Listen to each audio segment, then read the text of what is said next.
My dad remarried and his fiancée tried to lure me out of the house. She even claimed my dad had agreed, so I pulled the deed, showed her who really owned the house, and served them eviction notices.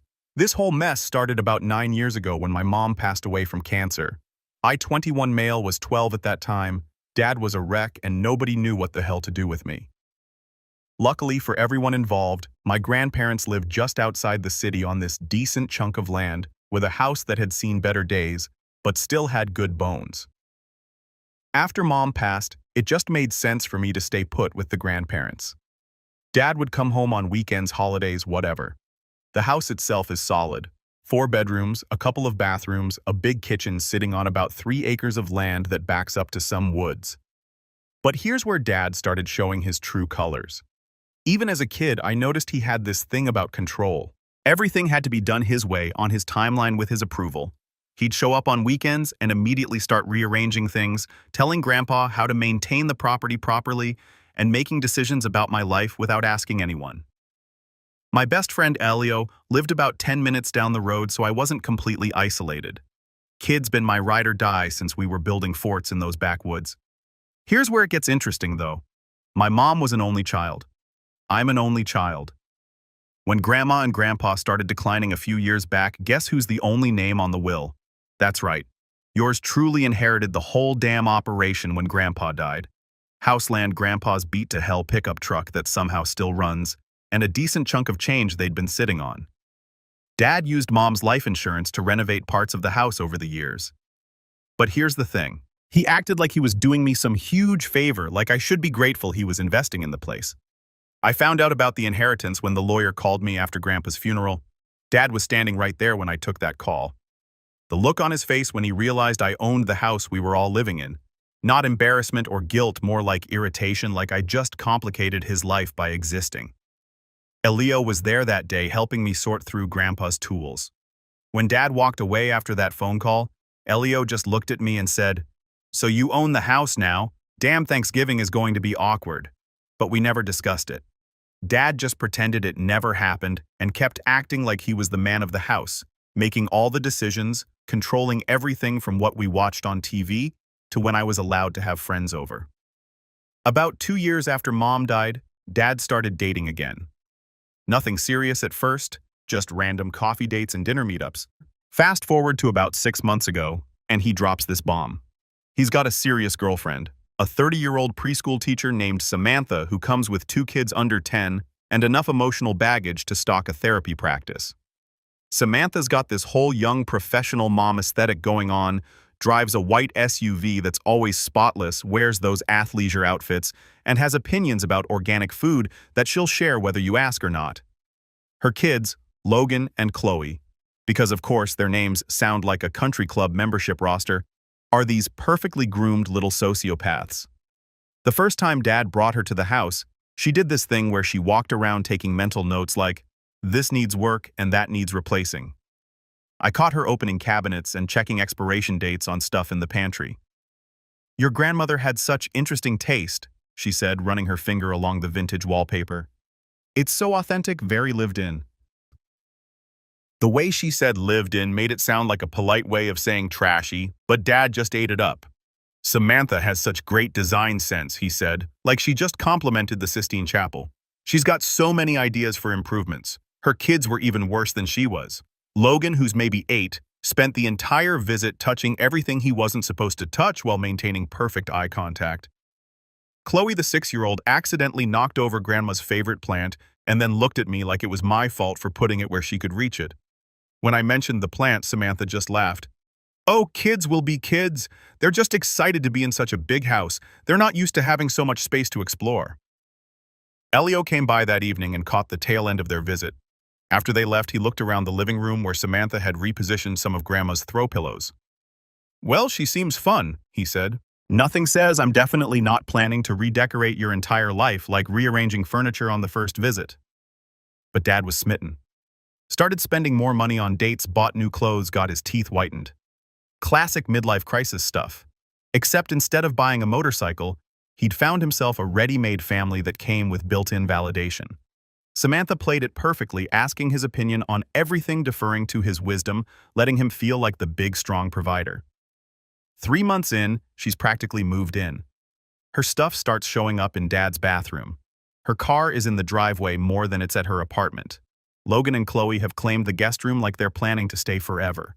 And the kids, Jesus Christ, the kids, they went from perfectly behaved little angels to absolute demons the second they got comfortable. Logan would accidentally break my stuff and then act confused when I got mad. Qley would go through my room when I wasn't home and mess with my things, then deny everything when confronted. Whenever I complained, Samantha would give me this wounded look and suggest that maybe I wasn't used to having kids around. Dad naturally took her side every time, telling me they're just kids and to cut them some slack. By month 4, she wasn't even pretending anymore. She'd gone from grateful guest to woman of the house faster than you could say gold digger. It started small, rearranging the living room furniture while Dad was at work, then acting like it had always been that way. Replacing Grandma's dish towels with her own organic cotton ones, throwing away food she didn't approve of, and replacing it with expensive organic alternatives. But the real power move was how she started treating me like I was some deadbeat nephew who'd overstayed his welcome. You know, I can rent it to you at a significant discount way below market rate. When I asked how much of a discount, she explained that market rate for that area is about $1,500, but she'd only charge me $1,200. Really a steal for someone in your situation. And what happens to this place? Well, Samantha's got great ideas for making it more functional for a growing family. The baby will need a nursery and the kids need proper rooms. Your room would be the perfect nursery space. My room, the room I've lived in since I was 12. But wait, there's more, Samantha continued. My mother has agreed to move in temporarily to help with the baby. She'll need the guest room. I looked at Dad, waiting for him to say something. Anything. Nope. He was just sitting there nodding along to everything she said. So I decided to play along to see how far they'd go. That's interesting. I'll think about it. Samantha's smile got a lot tighter. Great, but you know, waiting too long would be limiting everyone involved, so think fast. Okay? I texted Elio as soon as they went back to their room about needing an emergency drink run. He showed up 20 minutes later, took one look at my face. Dude, you look like someone just shat in your cereal. Tell me about it. I told him everything. Classic, he said. Nothing says family values like kicking the owner to make room for grandma. 2 weeks after the pregnancy announcement, I came home from my afternoon classes to find Samantha in my room with cardboard boxes packing up my stuff like I'd already agreed to move out. Not just standing in the doorway this time, actually in my room, going through my closet, wrapping up my mom's pictures and newspaper, and boxing up books like she was preparing for a yard sale. When I asked what the heck she was doing, she looked up with this bright smile like I just walked in on her organizing a charity drive. Hi, sweetie. I'm just helping you get started with packing. Your father and I decided it would be better to get you moved sooner rather than later, so I thought I'd give you a head start. My father and I decided. Nobody asked me what I decided. She kept that sickeningly sweet tone. Well, honey, you've had 2 weeks to think about it, and really what's there to think about? This is obviously the best solution for everyone. She held up one of my mom's framed pictures like she was examining it for flaws. Besides, some of this stuff probably needs to be updated anyway. You can't hold on to childhood things forever. Put that down and get out of my room now. Now, she said in that condescending preschool teacher voice, there's no need to be unpleasant. I'm trying to help you transition to adult living. This is exciting. Your own place. Real independence. When I repeated my demand for her to get out, Samantha set down the picture and straightened up. For the first time since I'd met her, the mask completely dropped. Listen, little boy, she said, her voice sharp enough to cut glass. I'm pregnant with your father's child. This house needs to work for a real family, not some overgrown teenager who can't handle the idea of growing up. You can either pack your stuff like an adult, or I can have your father explain to you why this isn't negotiable anymore. This isn't your house. You don't get to pack my stuff. Actually, she said, picking up another box and continuing like I hadn't spoken. Your father and I have discussed this extensively. We've already paid the deposit on the apartment and you're moving out this weekend. The movers come Monday to pick up your things. Movers. They'd hired movers for my stuff without asking me. When I said they couldn't do this, she told me they already did. The lease was signed, the deposit was paid, and frankly, you should be grateful we're handling all the logistics for you. Most parents would make their children figure this out on their own. That's when Dad walked in, and I could tell from his expression that he knew exactly what was happening. This wasn't Samantha going rogue. This was their plan. "Dad, what the hell is this?" "We decided it's better to just rip the Band-Aid off. You've been dragging your feet on this decision, so we made it for you." "You made it for me." Dad used that patronizing tone he'd perfected over the years. "Look, this is happening whether you like it or not. You can either be mature about it and work with us, or you can throw a tantrum like a child. But either way, you're moving out this weekend." I looked between them. Dad standing there like he was delivering some tough love life lesson. Samantha smirking behind him like she just won the lottery. And they'd obviously planned this whole thing. When I asked what would happen if I refused, Dad's face went hard. Then they'd pack my stuff for me and put it in storage. I was an adult now, and it was time I started acting like one. This house was for families, not overgrown kids who couldn't handle change. Overgrown kids. My own father called me an overgrown kid for not wanting to be evicted from my own house. Samantha helpfully added that I had until Sunday. The cleaning lady needed time to prepare the room for the nursery furniture delivery. I pulled out my phone and started recording, asking them to say that again about moving me out of my house. Dad's face went red, and he told me to put that away. This is a family discussion, not some social media drama. I kept recording and asked him to clarify. They were evicting me from this house, the house that belongs to me. Samantha snapped that it belonged to this family, and families make decisions together.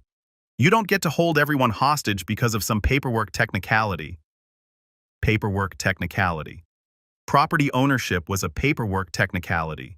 Dad, whose name is on the deed, pure awkward silence while Dad realized he'd never actually checked the paperwork from when Grandpa died. When he finally admitted that legally, yes, the house was in my name, but started to say, "But," I cut him off. There was no but. Legally, this was my house, and he had just told me he was evicting me from my own property. That's when Samantha finally understood what was happening, and her face went through about 6 different emotions before settling on barely controlled panic. "That can't be right," she said slowly. "You're just a student." "This student does." I showed her the phone screen. "Inherited it from my grandparents when they died. House, land, everything, all mine." Samantha sat down hard on my bed, still holding one of my boxed-up books. "But your father, he pays for everything. Utilities, upkeep." "Yeah, on my property, like a tenant. He renovated this place with my mom's life insurance money to improve my house." The color drained from her face as she realized her entire plan had just imploded. "So, when you decided to evict me from my own house and turn my bedroom into your nursery without asking?" "Yeah, that's not going to fly." Dad was quiet for a long moment, and when he finally spoke, his voice had that dangerous edge it got when he was really pissed off. "Fine," he said. "It's your house, but I was still 21 years old, and I was still his son, and I was still going to do what he told me to do." Actually, no, I wasn't. He said we'd see about that and walked out. Samantha stayed sitting on my bed, staring at the boxes of my stuff she'd been packing like they were evidence of a crime. She said this was insane. I couldn't just, "This isn't how families work." "You're right. Families don't usually steal each other's houses." She looked up at me with pure hatred. You have no idea what you've just done. I am pregnant, and we need the house more than you do." "Maybe you should have asked nicely." "This isn't over." "Good luck with that." I texted Elio immediately about deploying the nuclear option. They tried to pack my stuff without permission. His response came back in seconds, asking how they took the property ownership revelation. "About as well as you'd expect," I told him. "Dad's having an alpha male meltdown, and Samantha looks like she just watched her master plan burn to the ground." After the attempted forced eviction, I spent the weekend doing research, not homework. The kind of research that would help me figure out exactly how to make these people's lives as miserable as they tried to make mine. Elio came over Saturday morning with coffee and his laptop for what he called war council time. "All right, what's the plan?" I told him the plan. I was evicting them, both of them. Even your dad, especially my dad. He made his choice when he tried to force me out of my own house. Elio grinned. "Ruthless. I like it. What do you need?" We spent the morning researching tenant rights, eviction procedures, and property law. Turns out, when you let people establish residency in your house, which Dad and Samantha had definitely done, getting them out, requires proper legal channels. But when you own the property, and they're not on any lease, you've got most of the power. Elio found the relevant laws. In this state, you need to give 30 days written notice for month-to-month tenants. But if they're not paying rent and there's no lease agreement, it's considered tenancy at will, and you can terminate it with notice. 30 days notice. But here was the fun part. If they refused to leave after notice, I could file for eviction and have them legally removed. When I asked about damages like if they'd been living there rent-free, Elio found the beautiful part. I could sue for fair market rent for the entire time they'd been there without a lease, plus any damages to the property. I calculated quickly. Dad had been living there rent-free for 9 years, Samantha and her kids for about 6 months. At market rates for a 4-bedroom house in our area, we were talking about serious money. Dad would owe me about $200,000 in back rent. Samantha would owe about $15,000 just for the time she'd been there. Elio whistled. That's some expensive house playing. Monday morning, I went to the courthouse and filed the paperwork. Tuesday, I went to a lawyer to make sure I was doing everything by the book. Wednesday, I had the eviction notices printed up on official letterhead. Thursday evening, I waited for them both to be home, then called a family meeting in the living room. We need to talk, I said, setting the folder of legal documents on the coffee table. Dad was still in his post-superiority mode. If this is about your attitude problem, I don't want to hear it. You've been acting like a spoiled brat and it needs to stop. Actually, this is about your housing situation. Samantha was sitting next to him, one hand on her belly like she was protecting the baby from my bad vibes.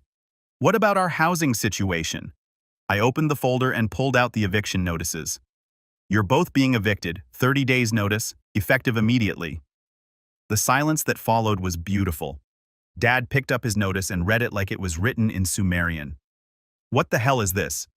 It's an eviction notice. You have 30 days to find alternative housing and vacate the premises. He exploded. You can't do this. I'm your father. You little... Watch me. Samantha screamed. That's illegal. You can't kick out a pregnant woman. Actually, I can. But we don't pay rent, she said like that was some kind of gotcha. Exactly. They were tenants at will, which meant they had even fewer rights than people with leases. Dad stood up, and I could see that vein in his forehead. That meant he was about to lose it completely. He called this the most ungrateful, disrespectful thing I'd ever done after everything he'd sacrificed for me. He went off about how he raised me, put money into this place, and had been taking care of everything. And now you can take care of your own housing like every other adult on the planet. Samantha was reading through the notice again, and I could see the exact moment she found the part about back rent. She asked what this was about. Owed compensation for unlawful occupancy. That was the lawsuit I was filing for the rent they should have been paying this whole time. Fair market value for a 4-bedroom house calculated monthly for the duration of their unauthorized residency. When Dad asked how much, I told him, for you about $200,000, for Samantha and her kids $15,000 and counting. The color drained from both their faces. Samantha whispered, "You can't be serious." Dead serious. But I wasn't completely heartless. They could avoid the lawsuit by vacating within 30 days and signing an agreement not to pursue any claims against the property. Dad sat back down hard and asked, "About $200,000. That's what it cost to live in a house like this for 9 years. Who knew?" Samantha's voice got shrill, saying this was insane. They were going to be homeless. She was pregnant. Not my problem.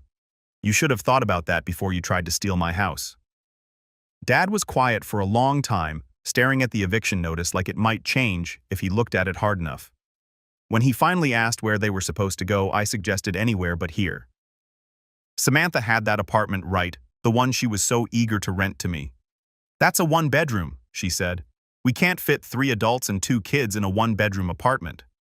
3 adults, I asked her. My father and her mother, she explained. I laughed. Oh, she thought her mother was still invited to this party. That's adorable. Dad said he couldn't do this. He didn't have anywhere to go. All his money was tied up in this place. His money was tied up in my place. And now he knew how it felt to be told he had to leave. Samantha started crying, the angry, frustrated sobs of someone whose manipulation tactics weren't working anymore. She went on about how unfair this was, how they were building a life together and were going to be a family. But the baby, she wailed. The baby she got pregnant with to lock down my dad. That baby. Her crying stopped instantly, and the look she gave me was pure hatred. You don't know what you're talking about. Really? Let me guess.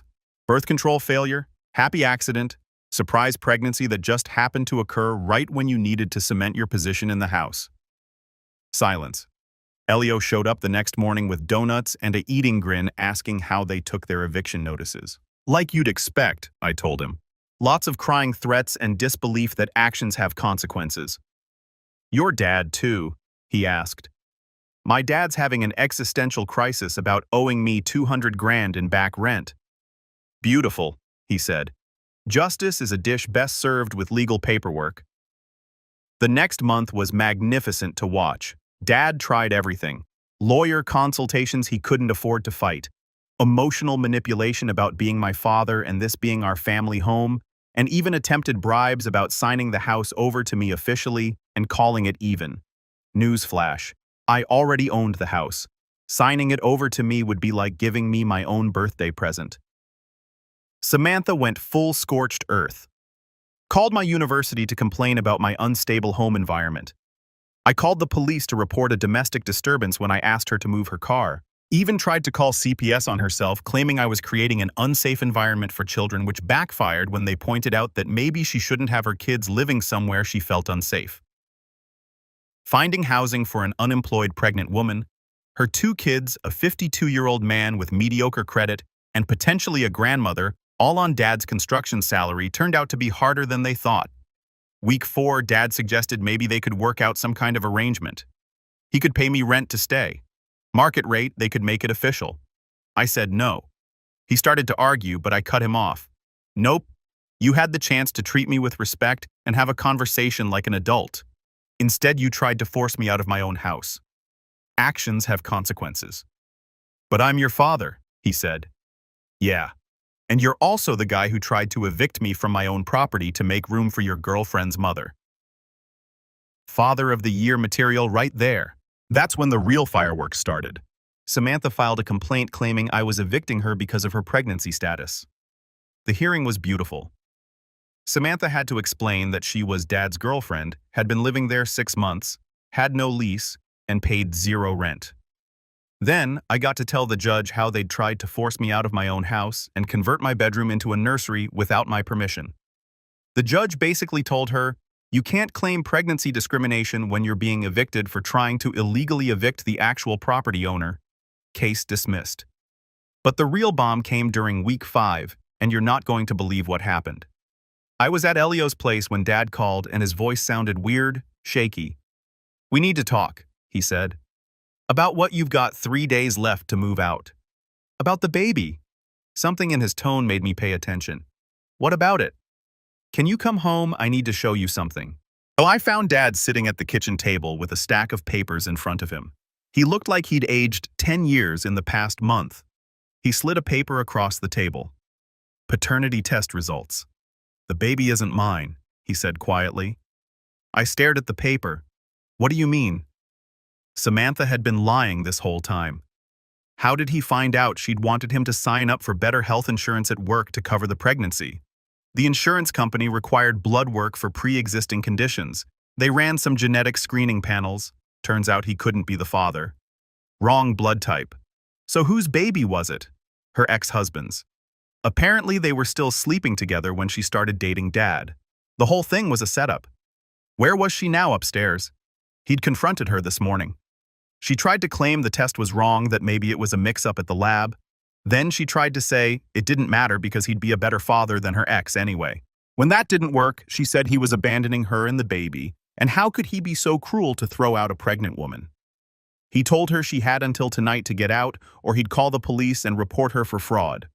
She called him a heartless bastard and said this was all my fault for being a selfish little who couldn't handle having a real family. I almost laughed. Even caught red-handed lying about paternity. She was still blaming me. So what happens now? I asked. Dad was quiet for a long time. I screwed up bad. I chose a woman I barely knew over my own son. I tried to kick you out of your own house for someone who was lying to me from day one. Yeah, you did. I know you probably hate me right now and you have every right to, but I'm hoping maybe we could work something out. I don't have anywhere to go, and I know I don't deserve any help from you, but… No. The word hung in the air between us. You made your choice. You chose her over me. You tried to force me out of my own house. You called me ungrateful and disrespectful for not wanting to be homeless. You don't get to come crawling back now that your gold-digging girlfriend turned out to be exactly what everyone except you could see she was. But I'm your father. Yeah, and I'm your son. Didn't stop you from trying to evict me. Dad looked down at the paternity test results and said he knew he messed up. He knew he didn't deserve forgiveness, but he was asking anyway. I told Dad if he really wanted to know what I thought. He nodded. I think you're a 52-year-old man who got manipulated by a 30-year-old con artist because you were thinking with your dick instead of your brain. I think you were so desperate to feel young and needed that you ignored every red flag she threw up. And I think when push came to shove, you chose her over your own son. And now that it's all blown up in your face, you want me to forget that you tried to steal my inheritance and kick me out of my own house. He flinched like I'd slapped him. It wasn't like that, he started to say, but I cut him off. It was exactly like that. You just got caught. Dad was quiet for a long time. So what happens now? He asked. Now you move out as we agreed. That night, Samantha left. No big scene, no dramatic goodbye. Just packed her stuff and disappeared with her kids.